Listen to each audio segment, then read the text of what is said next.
So hello and welcome to the video. I recently travelled on Sri Lankan Airways from Abu Dhabi down to Jakarta on what is regarded as being one of the best ways of gathering tier points currently available anywhere in the world.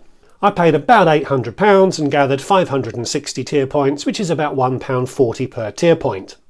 This routing was a lot cheaper before the you-know-what, and you used to be able to gather your tier points at about £1 each. But with the inflation we've seen over recent years, this currently is about as good as it gets. Now, there was a very positive response to that video, and although I don't keep records, I reckon at least a dozen people have signed up to do that trip themselves, having watched my videos. And it's a really fun trip to take too, as well as being a great way of boosting your tier point balance. The video has also elicited a lot of questions, and about a week after releasing it, BA announced the resumption of its direct service from London to Abu Dhabi. Perhaps they saw the video and thought they'd like to help out. So taking all of that into account, I decided to make another video in which I'll talk about the 6 things you need to take into account if you're contemplating this or another trip of this nature. So if you'd like to see 6 things you need to think about when planning this sort of trip, stick around. Hi, I'm Matt. I've lived in 5 countries on 4 continents. I've flown over 1.4 million miles. I've visited over 100 countries, every American state, but I'm nowhere near done. So subscribe, and you might pick up some hacks, hints and tips to make your next trip better. So if you're new to the channel, please consider subscribing. If you're still watching after that introduction, I think there's a fair chance you'll enjoy the sorts of videos I make. But also be aware that I've made a number of videos over the last couple of years about tier point runs.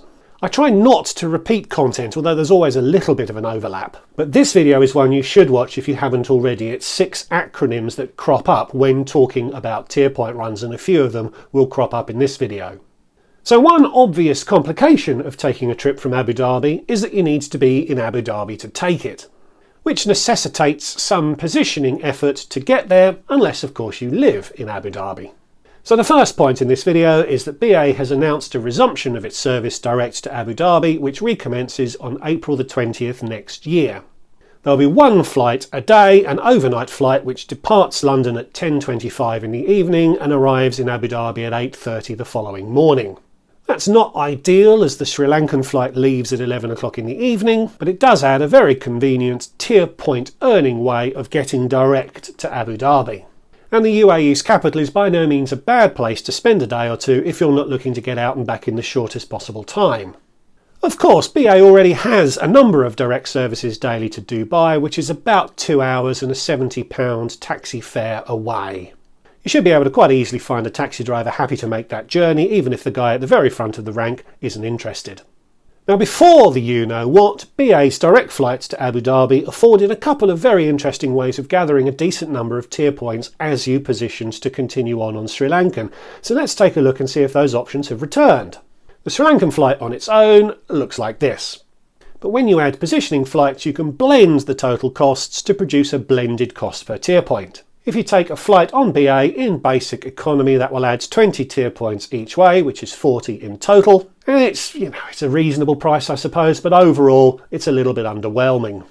And although the 600 tier points you'll gather is enough for silver status, don't forget you'll need 4 qualifying BA flights, and these flights will only give you 2. The Sri Lankan flights won't count as qualifying flights as they're not on BA. A premium economy flight in any of the fare buckets, including the cheapest, earns 90 tier points each way. That's 140 tier points more than flying in economy, although the blended average tier point cost does worsen slightly. You do end up with a lot more of them. And for completeness, here's the business class option. You only get 100 more tier points than flying in premium economy, which often surprises some people. But they come at twice the cost, so it's not really an attractive option if minimising the cost of your tier points is your goal. When I was last looking to renew my status, I looked very closely at flying to Abu Dhabi from Inverness. I ended up not needing to take those trips as my status got extended because of the you-know-what. So if you start an economy fare to Abu Dhabi from Inverness, the tier point count only goes up by 10, you only get a measly 5 tier points each way, and the cost goes up a little bit, so it's again not particularly attractive. Although it would get you the 4 qualifying BA flights you need for silver status. And you'd obviously need to now position to Inverness to pick up these flights, which is going to be easier for some than it is for others. But the real sweet spot to starting in Inverness was to travel down to London in economy and continue on to Abu Dhabi in premium economy. This actually produces a lower fare than taking premium economy directly from London, which you might not expect, but flights from Inverness do not incur the air passenger duty that is added to tickets starting in London. So more tier points at a lower cost sounds pretty good to me. And rolling in the Sri Lankan flights onto Jakarta, that's going to earn you 760 tier points, which is half of what you need to get to gold. So a couple more points. If you position to Inverness from London on BA in business class, that adds 80 tier points to the total. It worsens the blended tier point cost slightly, but not by much. And if you're trying to gather as many tier points as possible, it could very well be an option. And finally, the BA double tier points promotion associated with taking a holiday extends throughout 2024, so will overlap with the resumption of these flights to Abu Dhabi. I'll not talk about this in detail because I've made all sorts of videos about this over the last year or two, but if you add a hotel or a car to a trip that's at least 5 days long, provided what you add costs less than the cost of the flights, you'll get double the tier points, which by the power of maths will reduce the cost per tier point. I've not priced it out fully, but the flights from London to Inverness could be turned into a holiday, and the flights from Inverness back to London and on to Abu Dhabi could also be turned into a holiday. The Sri Lankan flights can never be turned into a holiday because they don't start from the UK and they don't carry BA flight numbers. But if you converted both of those trips into holidays, you could crank 1120 tier points out of this trip. It's not a brilliant average cost per tier point, but as pricing settles down these days, that might be what we're looking to have to pay to get status. Now that's not an exhaustive analysis, but I hope it gives you some ideas of things that you might want to look at around the resumption of this flight to Abu Dhabi. I'll also caution that there is a risk of overlapping BA holidays in this way. BA wants us to think that they are now checking that hotels that you book as part of a holiday are being checked into, and that cars that are booked as part of a holiday are actually being rented. Although I can't believe that their systems are anywhere near capable of actually doing this, but they want you to think that they are now checking. I don't think there's any prohibition in the terms and conditions about having holidays that are overlapping, but as it is clearly not possible to be enjoying holidays in 2 different cities at the same time, this is clearly against the intention of the terms and conditions, even if it's not strictly been anticipated in the wording. Hey, you'll almost certainly get away with it, but it would be remiss of me not to at least mention the risk. Let me know in the comments if you've done something like this and got the double tier points on the 2 overlapping trips. So on to point 2, and the rest of the points are a bit shorter. And this is a point about the cost per tier point. A few people in the comments picked me up on looking at the cost of the flights only. They quite rightly pointed out that you should consider the full cost of the trip in working out how much it costs to gather those tier points, including the hotels, transfers, visas, subsistence and so on and so forth. They are absolutely correct to point this out, even if I tend not to do that. Now I am still making an overall video about the trip I took, in which I will talk about the hotels I stayed at and how much they cost. And spoiler alert, the average cost of the hotels I stayed in was probably 60 or 65 quid. They were pretty cheap. But I tend not to do these trips in the most optimal way. I linger in the intermediate cities in order to be able to make videos, and I do like to have periods of rest between flights, so I am as perky and attentive as possible when I am capturing those flights for my videos. So point 2 is that you should really fully cost out a trip in order to be able to rank which one is the best one to take. A trip to Asia might involve more expensive flights than a trip to the United States, but hotels, taxis and food and drink are often a lot cheaper in Asia than they are in the US, so overall the Asian trip may end up being the better one once you factor in all of the costs. Although there is a danger to pursuing tier points at the lowest possible cost, which brings me on to point 3. When you're building a trip like this, you butt a number of tickets together and you have no protection across them if something goes wrong.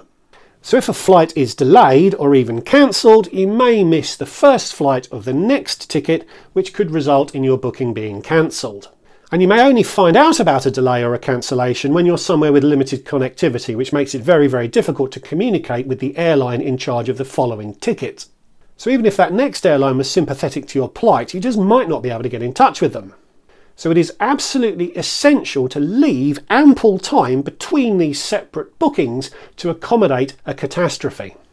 I usually say 4 hours as an absolute minimum, although that's a much more acceptable buffer at the start of a day when flights have had relatively little time to accumulate delays, rather than at the end of the day when there could have already been 3 or 4 flights on that equipment and therefore 3 or 4 opportunities for a delay to accumulate. So whenever possible, I like to block a night between flights on separate tickets to give me a reasonable buffer for when things go wrong. But the cheapest option when building a tier point run like this might involve connections that are much tighter than that. And as accommodation can be a significant cost, you may be very tempted to avoid booking yourself a night somewhere to try and keep the costs down. I would advise great caution when contemplating doing that, even if it means you're not able to gather the tier points at the lowest theoretical cost. Of course, most of the time you'll have no troubles at all, and on my recent Asian trip, the worst delay was an hour, and I did spend a couple of lengthy periods in airports when I probably could have booked tighter connections and stayed in bed. But if I had booked those tighter connections, of course, something would have gone wrong and I would have been in a world of pain. And of course, if you do end up with an overnight somewhere, you can of course save costs by sleeping in the airport. I'm a bit old for that, but you young folks might want to consider it. I mentioned cancellations, which is point 4. SriLankan does have a habit of cancelling its flights, sometimes with good notice, sometimes at the last minute. It's the same with any airline, of course, but SriLankan's relatively small fleet probably does make this a more frequent occurrence with them than some of the bigger airlines. One of my patrons, there's a link in the description below if you'd like to join this exclusive group of aviation weirdos and have access to the Never a Dull Moment WhatsApp community that we've built, has now booked 8 legs on SriLankan Airlines and had 2 of them cancelled. SriLankan has been very proactive in rebooking him, actually on a direct flight between Abu Dhabi and Jakarta on Etihad, which is arguably a much better experience than flying on SriLankan. But you won't earn the tier points you're after if you're moved away from a One World airline. So if this happens, you'll need to lodge an original routing credit claim with British Airways, not with SriLankan, but because British Airways is the scheme with whom you are collecting the points. I talked about that in this video. It should work, it might take a while, but if it happens, don't panic. You should still get the tier points you expected, and indeed, you may be able to double up, as you should still be able to earn points on the airline that you are moved across to in the event of a cancellation. Point 5 is to mention other ways of getting to Abu Dhabi. And in that original video I mentioned that Wizz Air has a quite impressive range of flights to the region these days, often at a very, very good price, particularly if you're able to book well in advance. But there are some other options to mention. Now, Etihad, for some reason, feels it is important for them to compete with Wizz Air's pricing on some routes from Europe. I've heard Italy mentioned. I haven't been able to find an example of that when I looked briefly, but you can sometimes find Etihad flights that compete with Wizz Air flights that are priced the same as Wizz Air. Given the choice between Wizz Air or a full-service airline like Etihad, that's a very easy choice. Now, Dubai and Sharjah are other airports within the UAE that are a relatively simple taxi ride away from Abu Dhabi, and that opens up airlines such as Fly Dubai, Air Arabia and Pegasus as ways of getting into the region.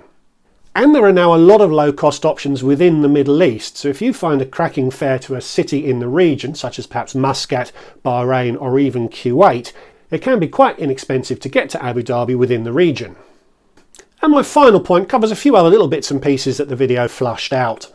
You can't build these Sri Lankan flights into a longer routing that starts in Europe or perhaps ends in Australia. This point-to-point pricing is between those city pairs only, and you can't extend it or do anything to it except book what is offered. And as I've mentioned, you can't turn this into a BA holiday because it needs BA flight numbers, and that's just not possible.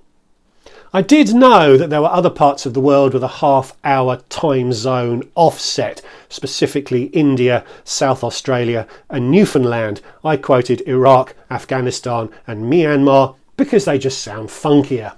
And I knew Nepal had a 15-minute offset from Greenwich Mean Time, but I didn't know that the Chatham Islands, just off New Zealand, do also. And I did not know that Abu Dhabi translates as King of the Gazelle. That is a pretty cool name.